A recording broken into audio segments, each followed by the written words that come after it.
Hello friend, स्वागत है आप सभी का फितेंद्र प्राइवेट आईटीआई के डिजिटल लर्निंग क्लास में। और आज हम लोग इस वीडियो में पढ़ेंगे अल्टरनेटर का वर्गीकरण पढ़ेंगे। क्या पढ़ेंगे आज हम लोग? अल्टरनेटर का वर्गीकरण।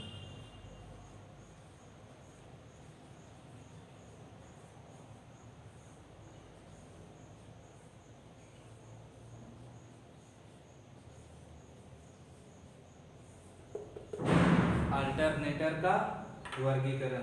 तो अल्टरनेटर का जो वर्गीकरण है, जिसमें पहला है आपका घूमने वाले भाग के आधार पर।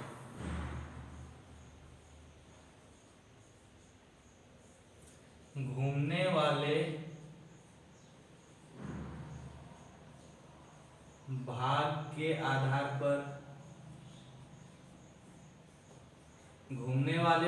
आधार पर अल्टरनेटर का वर्गीकरण किया है। दूसरा है प्राइम मूवर के आधार पे। प्राइम मूवर के आधार पर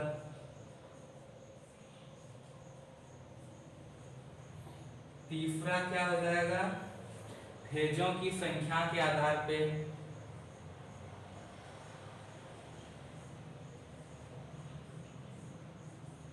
फेजों की संख्या के आधार पर। चौथा क्या होगा? उत्तेजना विधि के आधार पर।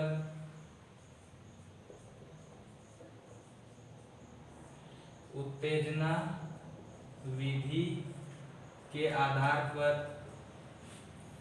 और पांचवा क्या हो जाएगा? पोल की संरचना के आधार पर।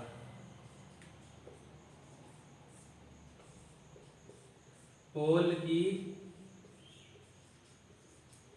संरचना के आधार पर।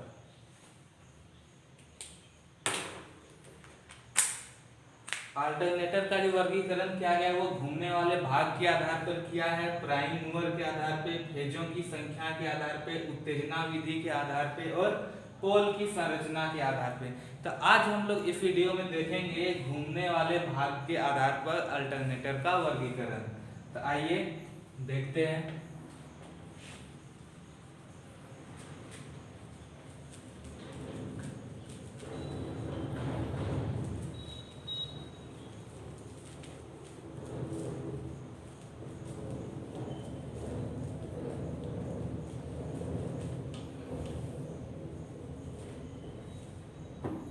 तो घूमने वाले भाग के आधार पे भी दो टाइप के, जैसे कि एक है रोटेटिंग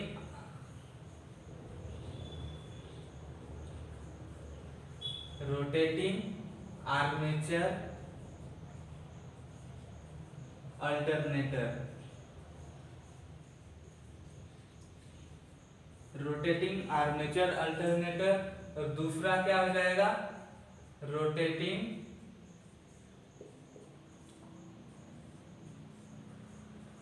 फील्ड अल्टरनेटर। क्या है? घूमने वाले के आधार पे रोटेटिंग आर्मेचर अल्टरनेटर और दूसरा रोटेटिंग फील्ड अल्टरनेटर। तो पहले हम लोग देखेंगे किसके बारे में? रोटेटिंग आर्मेचर अल्टरनेटर के बारे में देखेंगे।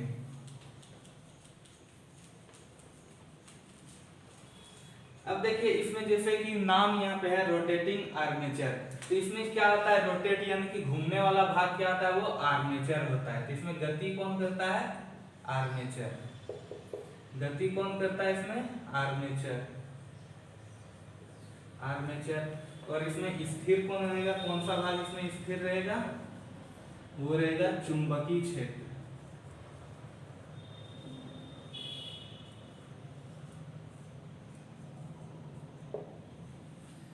रोटेटिंग आर्मेचर यानी कि रोटेट यानी गति जो करेगा ये आर्मेचर करेगा, स्थिर कौन रहेगा? चुंबकीय क्षेत्र।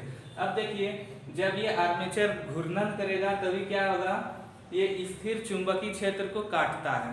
ये आर्मेचर क्या करता है? जब ये गति करता है तो स्थिर चुंबकीय क्षेत्र को वो काटता है, और जब चुंबकीय क्षेत्र को वो काटता है तो आर्मेचर में क्या होता है? ईएमएफ उत्पन्न होता है। ईएमएफ यानी कि विद्युत वाहक बल उत्पन्न होता है। और वो जो विद्युत वाहक बल उत्पन्न होता है वो क्या होता है? जो बाहरी परिपथ होता है यानी कि आउटपुट उसमें प्रदान किया जाता है, यानी कि बाहरी परिपथ में ईएमएफ को प्रदान किया जाता है, वो भी किसके सहारे? स्लिप रिंग की सहायता से। ठीक है, तो यहाँ पे लिखिए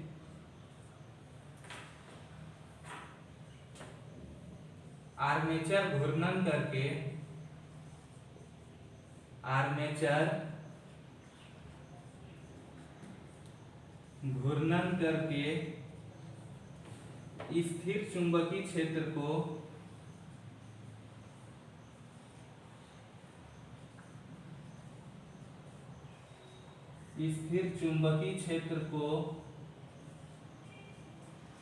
काटता है, स्थिर चुंबकीय क्षेत्र को काटता है, जिससे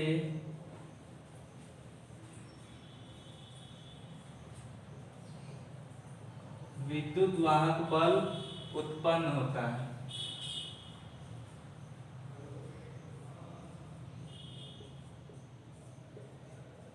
जिससे क्या होता है? विद्युत वाहक बल उत्पन्न होता है। किसमें? आर्मेचर में। जिससे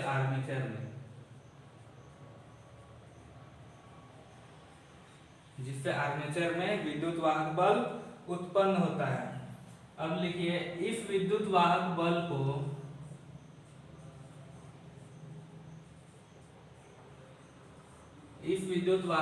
को किनके सहायता से? Slip ring. इस विद्युत वाहक बल को स्लिप रिंग की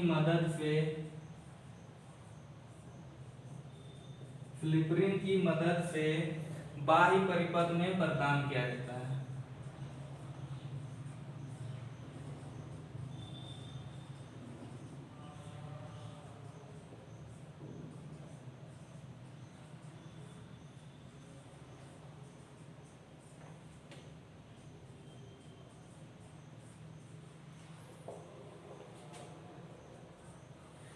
क्या होता है? ये जो आर्मेचर में विद्युत वाहक बल उत्पन्न होता है उनको स्लिप रिंग की मदद से बाहरी परिपथ में आउटपुट प्रदान किया जाता है। अब देखिए जहाँ पे जो आर्मेचर में विद्युत वाहक बल उत्पन्न होता है, तो जब आर्मेचर में विद्युत वाहक बल उत्पन्न होता है तो क्या होता है? उसमें बहुत कम मान उत्पन्न होता है, बहुत ही कम मान उत्पन्न होता है। ध्यान देखिए आर्मेचर में उत्पन्न विद्युत वाहक बल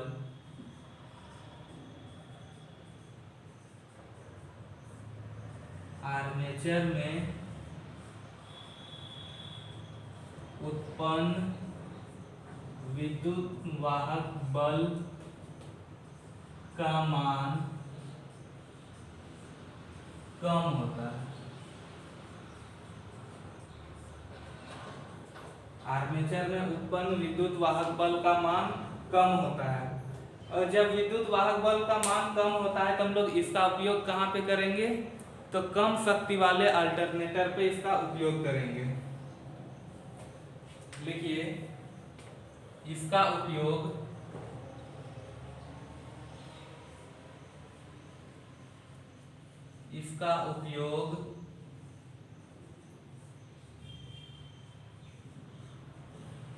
कम शक्ति वाले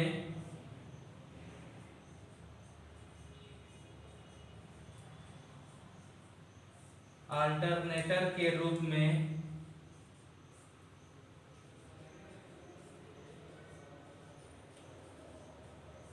प्रयोग किया जाता है।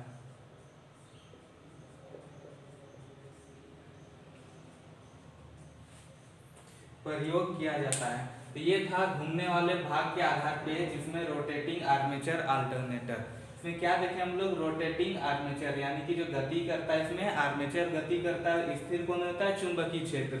और जब आर्मेचर गति करता है तो काटता किनको है? चुंबकीय क्षेत्र को काटता है। और जब चुंबकीय क्षेत्र को काटता है तो उसमें क्या होता है? आर्मेचर में ईएमएफ उत्पन्न होता है, और जो ईएमएफ उत्पन्न होता है वो क्या होता है? स्लिप रिंग की मदद से उनको बाहरी परिपथ में प्रदान किया जाता है। और जब आर्मेचर में विद्युत वाहक बल उत्पन्न होता है तो इसका मान क्या होता है? बहुत कम होता है। और जब इसका मान बहुत कम होता है तो क्या होता है? इनका उपयोग कहाँ पे करते हैं? कम शक्ति वाले अल्टरनेटर के रूप में इसका हम लोग उपयोग करते हैं।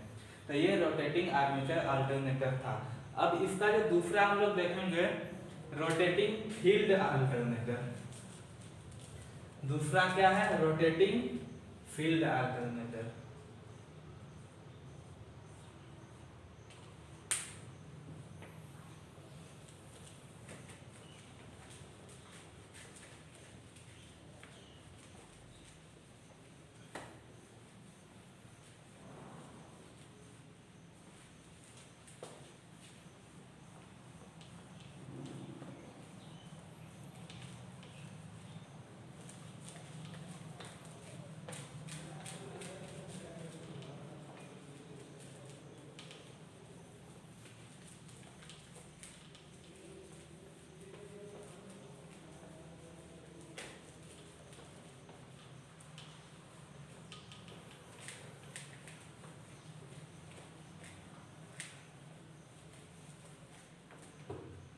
Rotating field alternator. अब देखिए यहाँ पे रोटेट कौन कर रहा है, फील्ड, यानी फील्ड मतलब क्या, क्षेत्र, क्षेत्र मतलब क्या, चुंबकीय क्षेत्र। तो इसमें गति कौन करता है, इसमें रोटेटिंग फील्ड अल्टरनेटर में गति कौन करेगा, फील्ड यानी कि क्षेत्र मतलब चुंबकीय क्षेत्र इसमें गति करेगा। तो गति कौन करेगा, चुंबकीय क्षेत्र, चुंबकीय क्षेत्र। चुंबकीय क्षेत्र गति कैसे करेगा, इसका मतलब इसमें जो गति करेगा वो क्या करेगा, पोल, पोल, पोल यानी कि कौन गति करेगा, रोटर। इसमें गति करने वाला कौन है, रोटर। और ये जो रोटर होता है ये बहुत ही हल्का होता है। रोटर क्या होता है, बहुत ही हल्का होता है। और हल्का होने के कारण क्या होता है, इसमें ये आसानी से गति करता है। हल्का होने के कारण, हल्का होने के कारण, हल्का होने के कारण आसानी से गति करता है।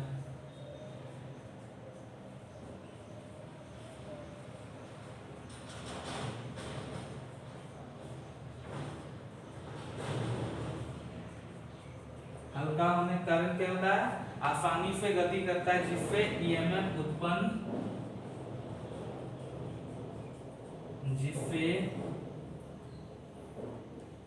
जिससे उत्पन्न ईएमएफ यानी कि विद्युत वाहक बल अधिक होता है।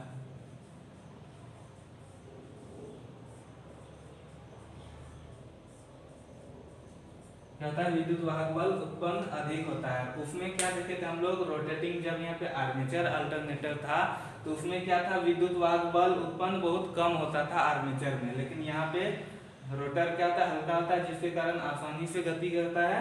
और इसमें जो उत्पन्न विद्युत वाहक बल होता है वो क्या होता है, बहुत अधिक होता है। जब यहाँ पे गति चुंबकीय क्षेत्र हो रहा है तो इसमें स्थिर कौन सा भाग रहेगा, यहाँ पे स्थिर कौन सा भाग रहेगा, जब यहाँ गति करता है चुंबकीय क्षेत्र तो यहाँ पे स्थिर जो रहेगा वो होगा आर्मेचर। कौन सा भाग स्थिर रहेगा यहाँ पे, आर्मेचर। ठीक है, तो रोटेटिंग फील्ड अल्टरनेटर, फील्ड यानी कि जो गति करेगा वो चुंबकीय क्षेत्र, इसमें स्थिर क्या रहेगा, आर्मेचर। चुंबकीय क्षेत्र गति मतलब पोल गति करेगा, पोल यानी कि रोटर गति करेगा। तो रोटर का जो होता है वो बहुत हल्का होता है, जिसके कारण आसानी से गति करता है और जिससे उत्पन्न ईएमएफ क्या होता है, बहुत अधिक होता है। ठीक होता है, ठीक है। अब देखेंगे हम लोग रोटेटिंग फील्ड अल्टरनेटर के लाभ। इसमें लाभ क्या है, हम लोग इसके लाभ के बारे में जानेंगे अभी।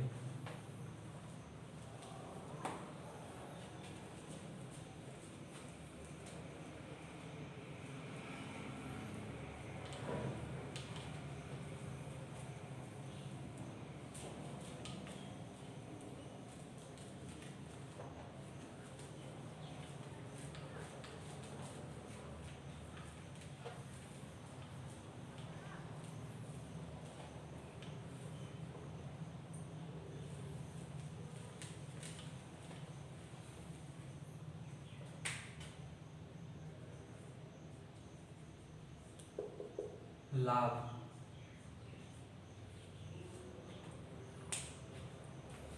अब इसमें हम लोग देखें क्या कि इसमें स्थिर कौन सा भाग रहता है, आर्मेचर। जब आर्मेचर स्थिर रहता है तो इसमें क्या होता है कि हमें दक्षता जो है वो अधिक प्राप्त होती है। क्या होता है, जब आर्मेचर स्थिर रहता है तो उससे हमें क्या होता है, अधिक दक्षता प्राप्त होती है। और इसमें कोई ढीला भी मतलब कनेक्शन कोई भी ढीला नहीं होता है, जिसकी मशीन में कोई ढीला भाग नहीं होता है, जिसके कारण क्या होता है, स्पार्किंग भी बहुत कम होता है। ठीक है, क्या हुआ कि इसमें आर्मेचर स्थिर रहता है, जिसके कारण हमें दक्षता बहुत अधिक प्राप्त होती है। दक्षता जब अधिक प्राप्त होती है तो इस मशीन में ढीला नहीं होने के कारण स्पार्किंग भी बहुत कम होती है। इसमें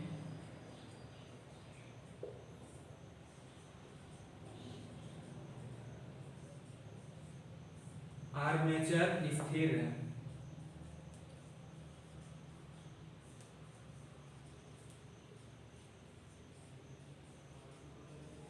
जिसके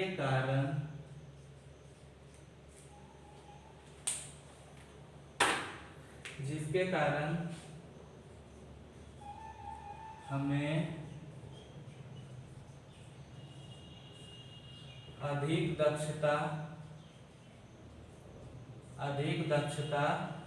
प्राप्त होती है।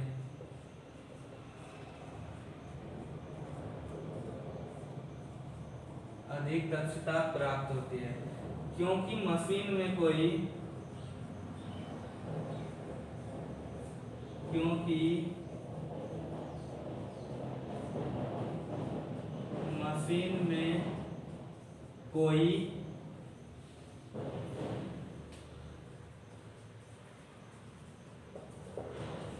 कोई भी भाग ढीला नहीं होता है।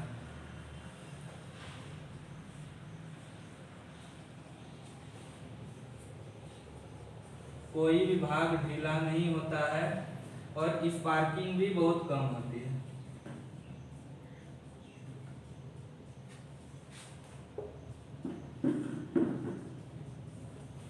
स्पार्किंग भी कम होती है।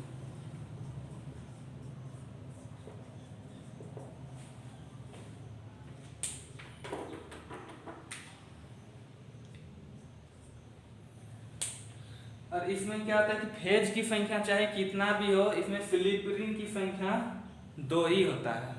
फेज की संख्या चाहे 3 फेज रहे या 1 फेज रहे, स्लिप रिंग की संख्या हमेशा 2 ही रहेगा। जब यहाँ पे हम लोग आर्मेचर, रोटेटिंग आर्मेचर अल्टरनेटर देखे थे, उसमें यदि 1 फेज रहता है तो स्लिप रिंग 2 रहता है, और 3 फेज होता है तो उसमें क्या होता है, स्लिप रिंग 6 होता है। लेकिन यहाँ रोटेटिंग फील्ड अल्टरनेटर में 1 फेज रहे चाहे 3 फेज रहे, उसमें क्या होता है, स्लिप रिंग हमेशा 2 ही होगा। वो भी किस लिए, अल्टरनेटर को उत्तेजना के लिए आवश्यकता होती है। इसमें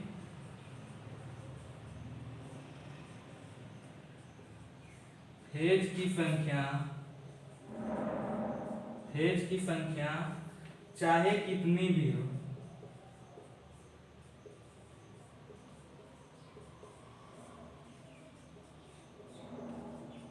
फेज की संख्या चाहे कितनी भी हो, स्लिप रिंग हमेशा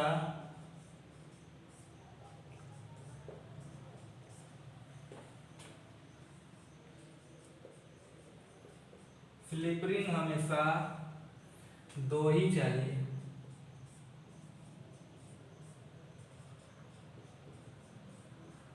स्लिप रिंग हमेशा 2 ही चाहिए, और यह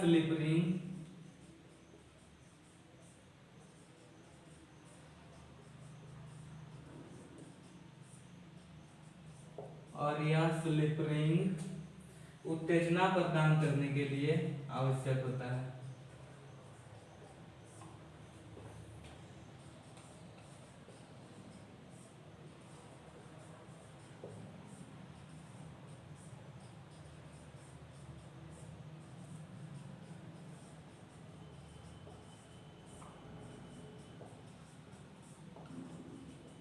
उत्तेजना प्रदान करने के लिए आवश्यक होता है। इसमें बाहरी परिपथ में आउटपुट प्रदान की जाने वाली सप्लाई सीधे ही दी जाती है, उसके लिए इसमें स्लिप रिंग की कोई जरूरत नहीं होता है। जबकि रोटेटिंग आर्मेचर में बाहरी यानी कि आउटपुट प्रदान करने के लिए स्लिप रिंग का जरूरत होता था। इसमें सीधे ही आउटपुट प्रदान होता है। इसमें जो स्लिप रिंग होता है वो सिर्फ उत्तेजना प्रदान करने के लिए होता है। अब नेक्स्ट देखिए, इसमें स्टेटर का क्षेत्रफल अधिक, इसमें स्टेटर का क्षेत्रफल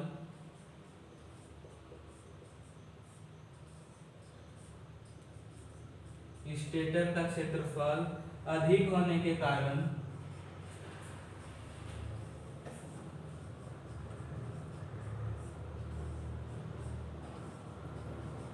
इसमें स्टेटर का क्षेत्रफल अधिक होने के कारण चुंबकीय क्षेत्र अधिक काटेगा।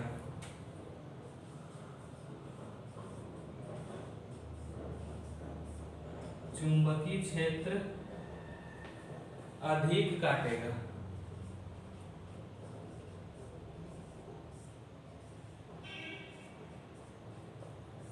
चुंबकीय क्षेत्र अधिक काटेगा, इसलिए उच्च ईएमएफ प्राप्त होगा।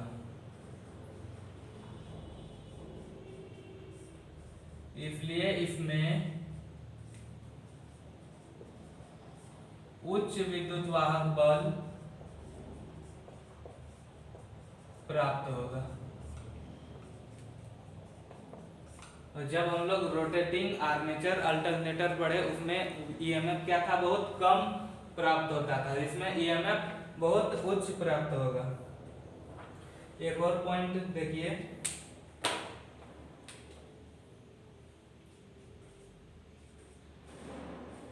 Three phase output, three phase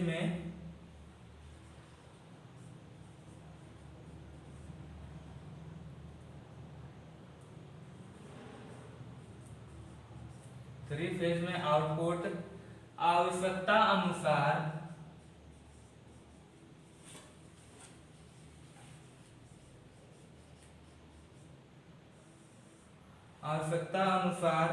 star या डेल्टा में प्राप्त किया जा सकता है।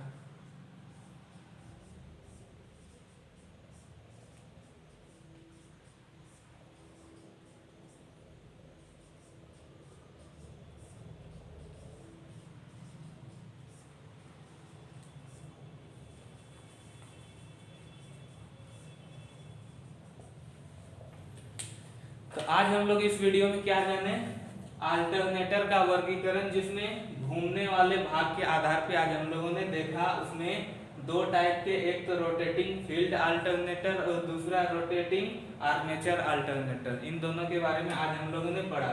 तो फिर हम लोग कल मिलेंगे नेक्स्ट वीडियो में, जिसमें कि हम लोग और भी अल्टरनेटर के वर्गीकरण के दूसरे टाइप को पढ़ेंगे।